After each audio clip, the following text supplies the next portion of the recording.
안녕하세요. 야담과부입니다. 옛날 옛적 달빛 고운 밤이면 어른들도 아이들처럼 마음이 설렜다지요. 마을 어귀 장독대 옆 바람 따라 전해지던 이야기들. 이곳은 잊혀진 옛 이야기를 다시 불러오는 곳. 저희 야담과부와 함께 조선의 뒷골목에서 속삭이던 비밀 이야기. 지금부터 들려드릴게요. 이야기 시작합니다. 한양 도성을 서쪽에서 든든히 지키고 선 인왕산.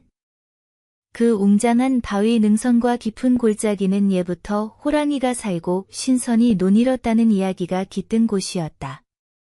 그 인왕산 중턱, 여간한 나무꾼의 발길도 닿지 않는 외진 곳에 낡은 초가 한 채가 그림처럼 앉아 있었다.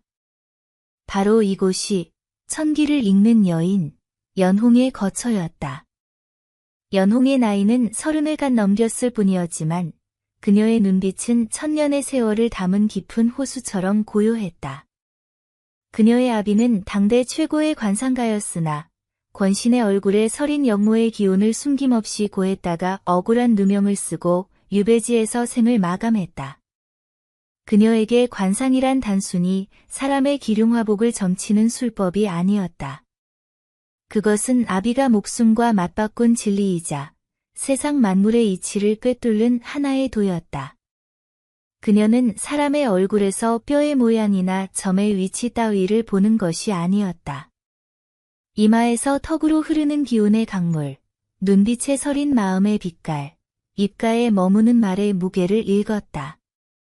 기운은 흐르는 것이고 운명은 만들어가는 것이다. 아비가 남긴 유언이었다.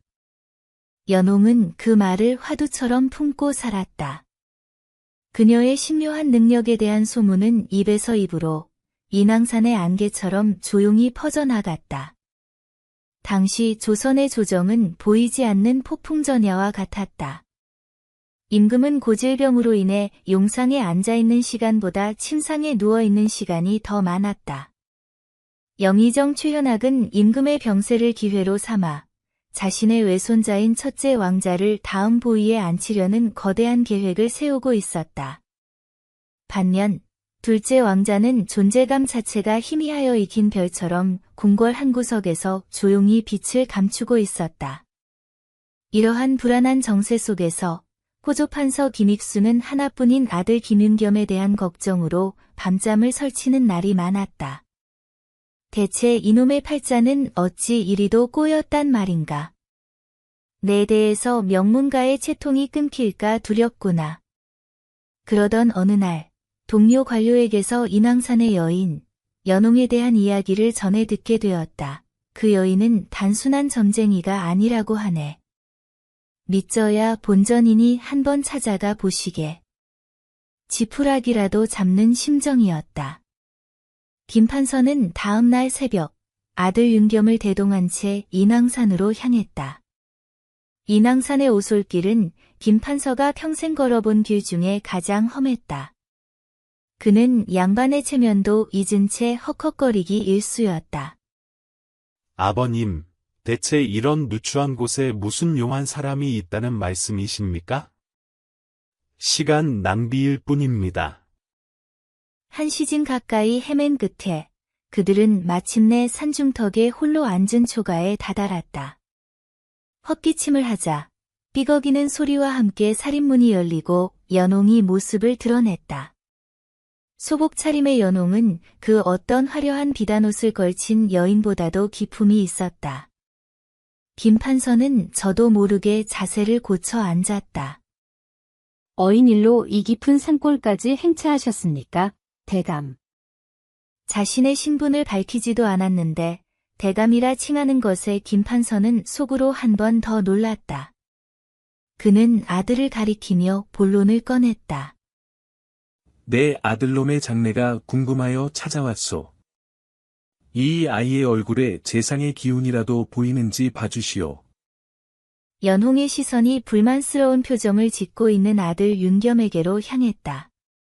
그 침묵이 어찌나 무겁던지 김판서는 마른 침을 몇 번이나 삼켜야 했다. 대감의 자제분은 참으로 귀한 상을 지녔습니다.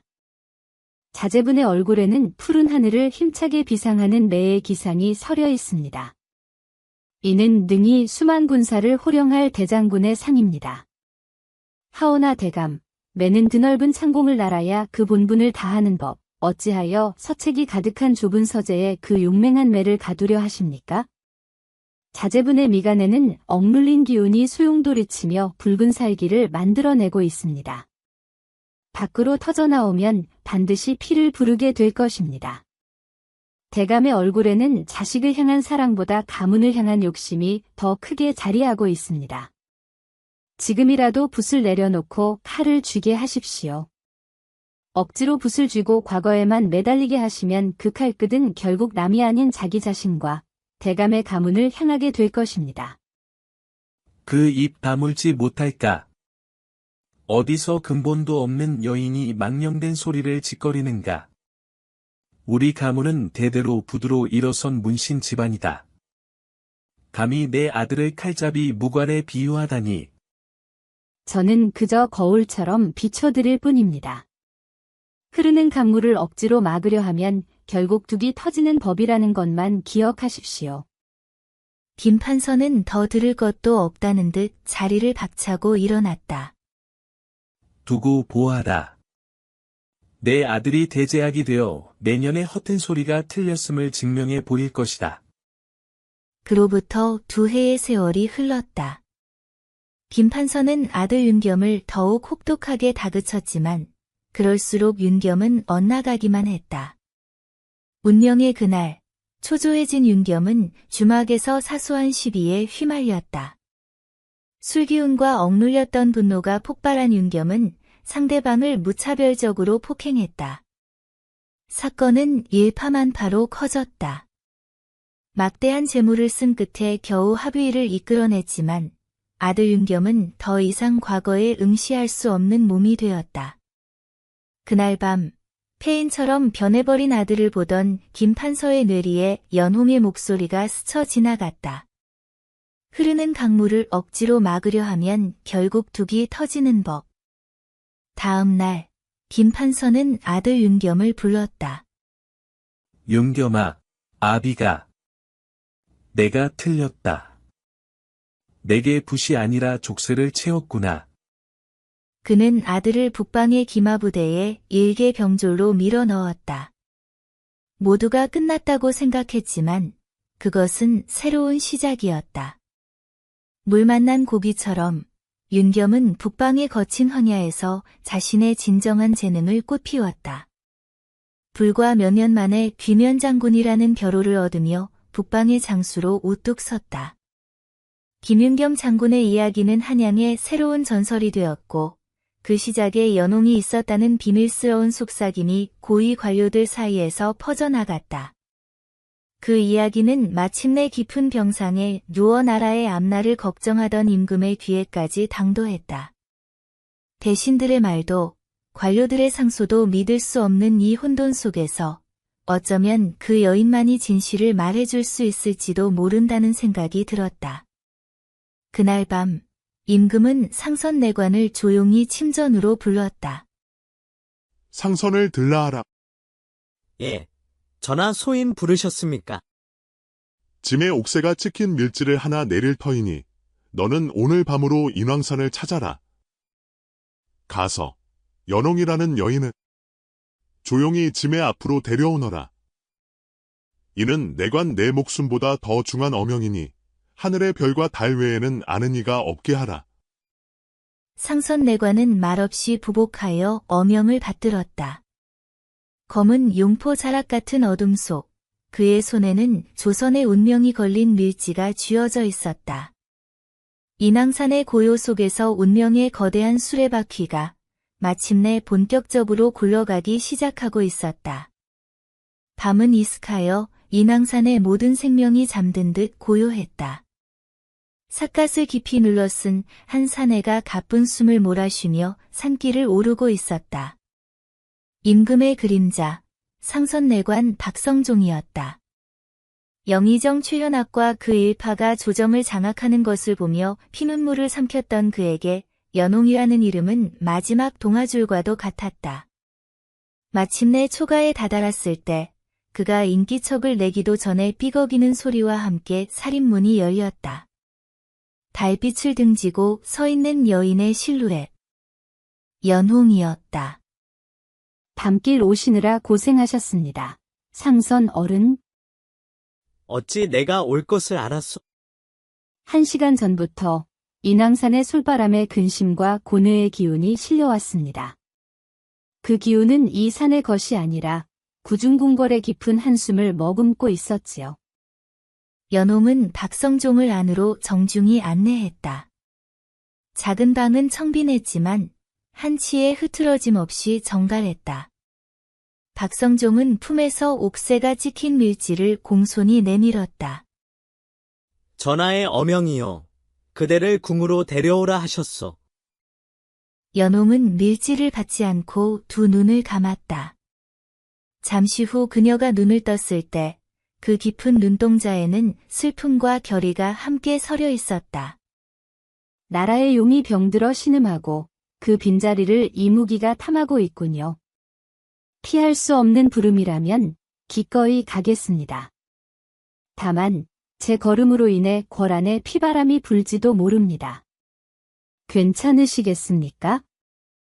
나라의 명운이 달린 일이라면 내 한 목숨 아까울 것이 없소. 박성종은 연홍을 데리고 인적이 드문 뒷골목과 담벼락의 그림자만을 밟으며 조심스럽게 나아갔다. 저작거리의 기운이 혼탁하군요. 백성들의 얼굴에 웃음 대신 수심이 가득합니다. 나라의 근본인 백성이 이리 고단하니 용상의 주인께서 편하실 리가 없겠지요. 마침내 궁궐의 가장 후미진 현문 앞에 다다랐다. 두 사람은 어둠 속으로 빨려 들어가듯 모습을 감췄다. 궁궐의 밤은 바깥 세상보다 한층 더 깊고 무거웠다.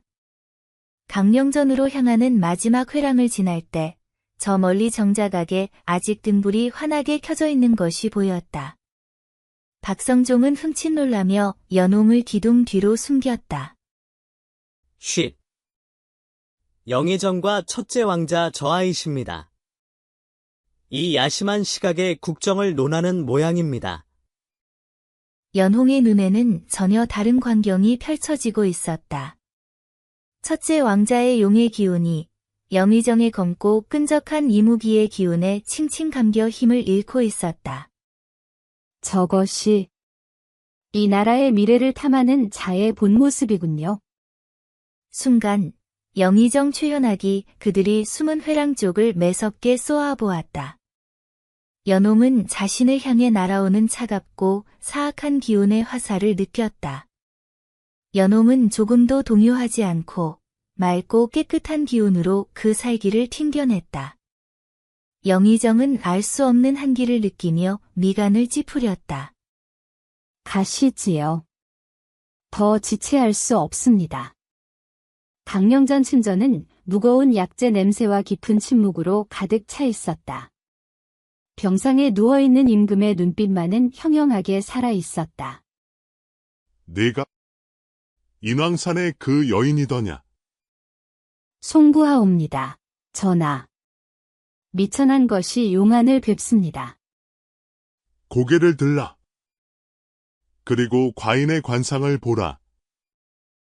이 병든 몸에 아직도 천운이 남아있는지 솔직히 고하라. 전하. 전하의 옥체는 쇠하였으나 그 안에 깃든 용의 영혼은 아직 하늘의 뜻을 품고 계십니다. 꺼져가는 불씨가 아니라 재에 덮인 불씨이십니다. 저 자는 어떠하냐? 저 자의 충심은 진심이더냐? 상선 어른께서는 한겨울에도 홀로 푸르름을 잃지 않는 소나무와 같은 기상을 지니셨습니다. 그의 충심은 곧 전하의 방패이자 이 나라의 마지막 보루이옵니다. 내 두 아들, 왕자들을 부를 것이다. 네게는 보이지 않는 발 너머에서 그들의 운명을 보게 할 터이니 과감 없이 진실만을 고하라. 잠시 후 첫째 왕자가 부름을 받고 침전으로 들어섰다. 아바마마, 심려 깊으실까 저어대옵니다. 전하, 첫째 왕자 저하께서는 분명 제왕의 기틀을 갖추셨습니다. 금빛 용의 기운이 온몸을 감싸고 있으니 그 위세가 실로 대단합니다. 허나 그 금빛은 저하 스스로 내는 빛이 아니옵니다. 누군가 억지로 칠해놓은 금박과 같사옵니다. 저하를 휘감고 있는 검은 이무기의 기운이 너무도 강하여 용은 스스로 날갯짓할 힘을 잃었나이다. 저하께서 보위에 오르시면 용상의 주인은 저하가 아니라 저하이 등 뒤에 있는 그 이무기가 될 것이옵니다. 임금은 힘겹게 손짓하여 둘째 왕자를 부르게 했다. 곧이어 둘째 왕자가 들어왔다. 그는 현관은 모든 면에서 대조적이었다. 아, 무어라. 저 아이에게서 무얼 보았다는 것이냐? 전하. 이 나라의 진정한 용이 바로 저기 계십니다. 둘째 왕자 저하께서는 가뭄 속 깊은 산골의 옹달샘과 같사옵니다. 그 아래에는 천년의 가뭄에도 마르지 않을 거대한 수맥을 품고 계십니다. 저하의 얼굴에는 정복하려는 야망이 아니라 품고 기르려는 덕의 기운이 흐르고 있습니다. 저 기운이야말로 이 나라의 백성을 어루만지고 사직을 반석 위에 올릴 진정한 제왕의 기운이옵니다. 왕자들이 물러간 후 침전에는 다시 무거운 침묵이 내려앉았다. 이제 모든 것이 명확해졌다. 허나 진실을 아는 것과 그것을 바로잡는 것은 다른 문제다. 짐에게는 이제 영의정과 그 무리를 칠 힘이 남아있지 않다. 연홍이라 했더냐? 너는 운명의 흐름을 본다 하였지. 그렇다면 묻겠다. 이 꽉 막힌 운명을 뚫고 나갈 방법은 없겠느냐? 저 이무기의 목을 칠 보이지 않는 검을 찾을 수는 없겠느냐? 연홍은 다시 눈을 감고 궁궐 전체에 깃든 기운을 느끼기 시작했다. 한참의 시간이 흐른 후 연홍이 창백한 얼굴로 눈을 떴다. 전하. 그 증거는 영의정의 집에도 그가 일하는 의정부에도 있지 않습니다. 그럼 어디에 있단 말이냐? 그것은 궁궐 안에 있습니다. 왕조의 역사를 침묵으로 지켜본 한 수호자의 발 아래 차가운 쇠와 부정한 거래의 기록들이 잠들어 있습니다. 그곳은 북쪽의 거북이가 굽어보는 곳입니다. 그 이상은 저의 눈으로도 보이지 않습니다. 하지만 그곳을 찾으신다면 이무기의 심장을 꿰뚫을 비수를 손에 넣으실 수 있을 것입니다. 절망의 잿더미 속에서 북쪽의 거북이라는 작은 불씨가 살아났다. 보이지 않는 전쟁의 서막이 올랐다. 자, 이제 대단원의 막을 올릴 시간입니다. 연홍은 역모의 증거가 북쪽의 거북이가 굽어보는 곳에 잠들어 있다는 알 수 없는 말을 남겼지요. 그날 밤 임금의 침전인 강령전에는 등불이 꺼지지 않았습니다. 임금은 쇠약한 몸을 억지로 일으켜 앉아 북쪽의 거북이라는 말로 가득 차 있었지요. 임금 속마음, 북쪽의 거북이. 대체 어디란 말이냐? 어디에 이 늙은 용의 마지막 희망이 숨겨져 있단 말인가? 그때 상선내관 박성종의 뇌리에 먼지 쌓인 기억 하나가 번개처럼 스쳐 지나갔습니다. 어린 시절 지복제를 청소했던 기억. 그리고 북쪽 벽에 걸린 거대한 그림 한 점을. 전하. 기억나사옵니다. 지복제. 궁의 가장 북쪽에 있는 왕실서고 지복제에 걸린 현무도가 있었사옵니다. 북쪽의 거북이란 필시 그 현무도를 이름일 것입니다. 임금의 눈이 번쩍 뜨였습니다.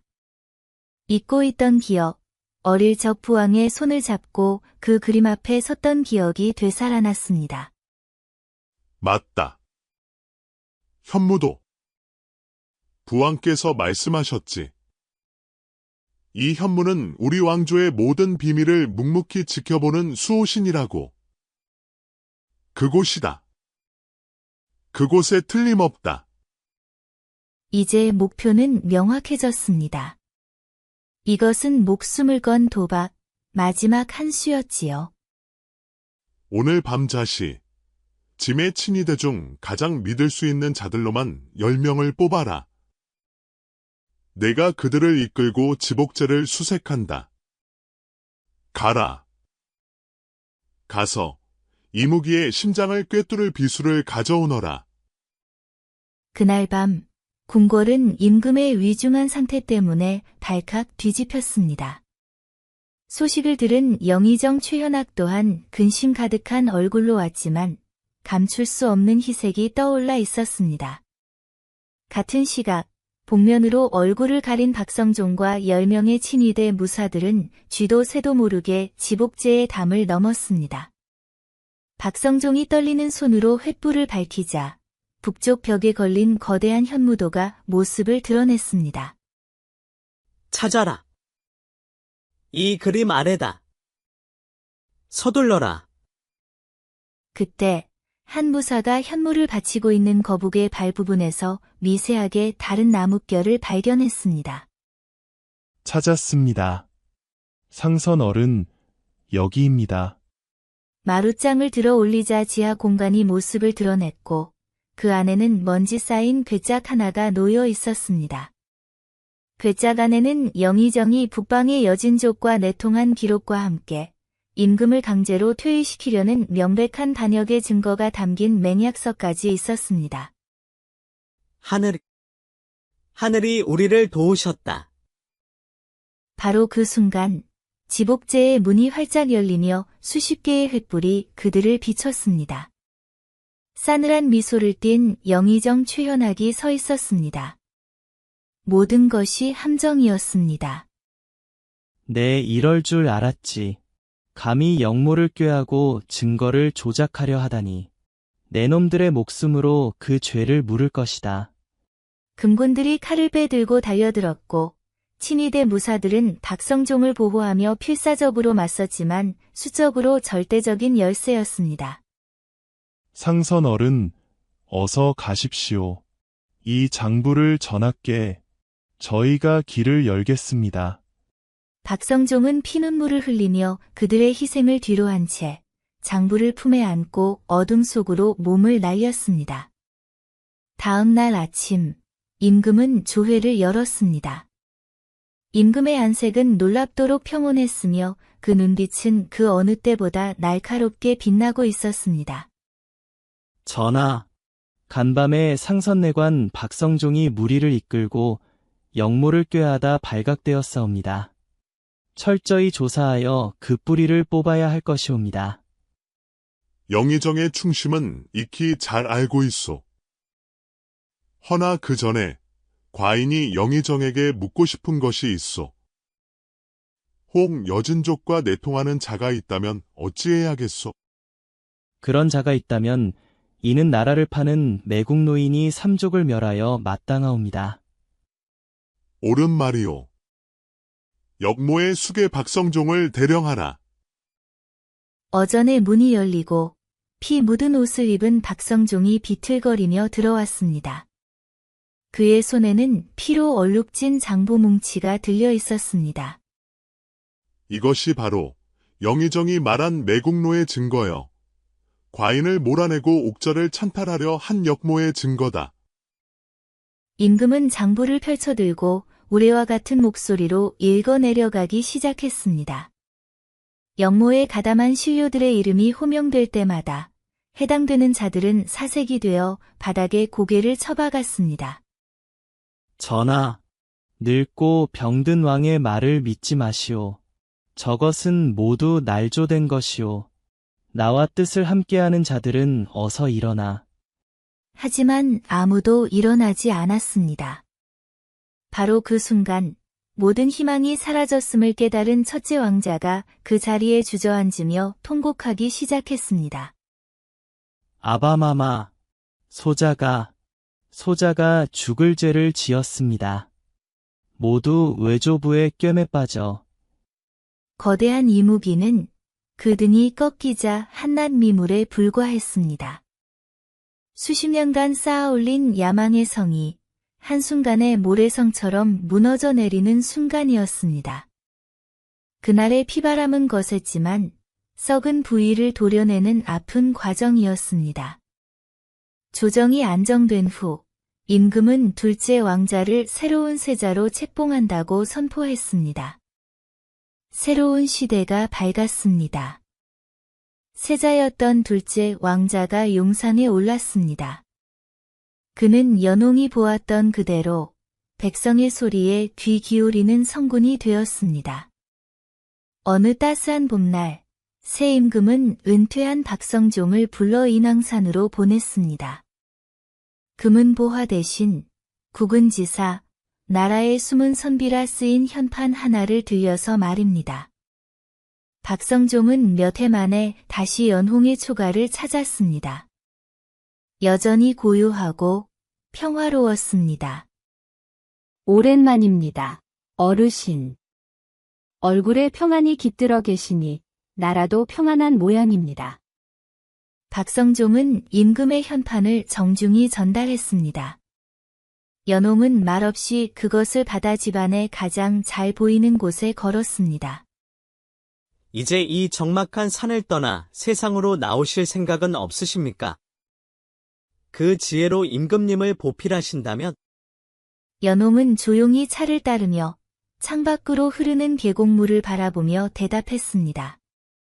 강물은 스스로 흘러 바다에 이르는 법입니다. 저는 그저 강둑에 앉아 강물이 올바른 길로 흐르는지 지켜보는 것만으로도 족합니다. 제 역할은 이미 끝났습니다. 그녀의 얼굴에는 어떤 미련이나 아쉬움도 없었습니다. 오직 봄 햇살 같은 평온함만이 가득했지요. 박성종은 더 이상 아무것도 묻지 않고 그저 깊이 고개를 숙여 존경을 표한 뒤 산을 내려왔습니다. 그 후 몇 해의 세월이 더 흘렀습니다. 나라는 빠르게 안정을 되찾았지요. 새 임금은 대신들의 화려한 건의보다 가뭄에 쩍쩍 갈라진 논바닥을 살피는 것을 우선했습니다. 극심한 가뭄이 들었던 어느 해, 신하들은 기우제를 올려야 한다고 목소리를 높였지만 임금은 고개를 저었습니다. 조용하지만 단호한 목소리로 하늘의 비를 구하기 전에 사람이 먼저 해야 할 일이 있는 법이다. 지금 당장 나라의 모든 곳간을 열어 굶주리는 백성을 구휼하고 기술관들을 각지에 보내 우물을 파는 법을 가르치라. 화려한 폭포는 한때의 구경거리일 뿐 만인의 목을 축이는 것은 마르지 않는 깊은 샘물임을 잊지 말라. 그 말에 대신들은 더 이상 아무 말도 하지 못했습니다. 임금의 그 말 속에 과거 연홍이 말했던 옹달샘의 철학이 고스란히 녹아 있음을 아는 이는 이제 아무도 없었지만 그 뜻만은 모두의 가슴에 깊이 새겨졌습니다. 한편 북방의 국경에서는 낭보가 연이어 들려왔습니다. 귀면 장군 김윤겸의 이름 앞에 여진족이 추풍낙엽처럼 쓰러져 나갔고 마침내 그들이 먼저 화친을 청해왔다는 소식이었습니다. 임금은 크게 기뻐하며 김윤겸을 한양으로 불러들여 병조판서의 중책을 맡겼습니다. 문신 집안 출신이라며 무관의 길을 반대하던 신하도 있었지만 임금은 이렇게 말했습니다.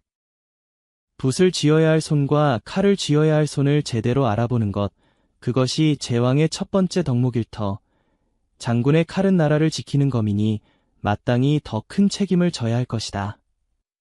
그제야 사람들은 깨달았습니다. 새 임금이 사람을 쓰는 안목이 얼마나 깊고 넓은지를 말입니다. 연홍이 보았던 씨앗들이 이제야 비로소 거대한 나무가 되어 나라의 동량이 된 것입니다. 그렇게 또다시 시간이 흘러 연홍의 존재는 아련한 기억 속으로 사라져갔습니다. 더 이상 그녀를 찾는 권세가도 그녀의 도움이 필요한 절박한 이도 없었지요. 나라가 태평하니 굳이 천기를 물을 필요가 없어진 것입니다. 그것이야말로 연홍이 진정으로 바랐던 세상이었을 겁니다. 어떤 이는 그녀가 이슬처럼 사라져 신선이 되어 하늘로 올라갔다고도 하고 또 어떤 이는 인왕산의 산신령이 되어 지금도 묵묵히 한양 땅을 굽어보고 있다고도 하지요. 자, 이렇게 해서 저의 이야기는 끝이 났습니다. 한낱 여인의 몸으로 천기를 꿰뚫어보는 눈과 세상을 아끼는 마음으로 나라의 운명을 바로 세운 관상가 연홍. 그녀의 이야기는 그저 한 시대의 기이한 일화로 남지 않았습니다. 할아버지의 할아버지에게서 들었던 구수하고 신비로운 옛이야기가 되어 진실을 보는 용기와 자신의 길을 가는 지혜가 얼마나 중요한지를 일깨워주며 오늘날까지도 이렇게 전해져 내려오고 있답니다.